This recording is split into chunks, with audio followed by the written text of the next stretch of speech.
सैयदना सिद्दीक़ अकबर रज़ी अल्लाह तआला अन्हु इस्लाम कबूल करने से पहले ही नबी करीम सल्लल्लाहु अलैहि वसल्लम के बड़े गहरे दोस्त थे। नबी करीम सल्लल्लाहु अलैहि वसल्लम सैयदना सिद्दीक़ अकबर रज़ी अल्लाह तआला अन्हु के घर तशरीफ़ लाते रहते थे, जबकि सैयदना सिद्दीक़ अकबर का भी नबी करीम सल्लल्लाहु अलैहि वसल्लम के घर आना जाना रहता था। सैयदना सिद्दीक़ अकबर रज़ी अल्लाह तआला अन्हु ने तिजारत के अंदर बड़ा मकाम पाया था, बड़ी शोहरत पाई थी। आप बहुत बड़े मक्के में कपड़े के ताजिर थे। सैयदना सिद्दीक़ अकबर रज़ी अल्लाह तआला अन्हु को इस्लाम कबूल करने से पहले कई पेशीन गोइयाँ हुई। सैयदना सिद्दीक़ अकबर रज़ी अल्लाह तआला अन्हु शाम के सफ़र पर गए तो उन्होंने एक ख्वाब देखा।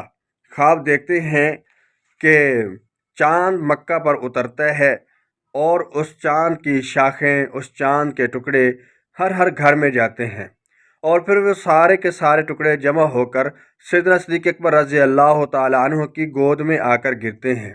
सैयदना सिद्दीक़ अकबर रज़ी अल्लाह तआला अन्हु उस ख्वाब की ताबीर आसमानी किताबों के उलमा से पूछी।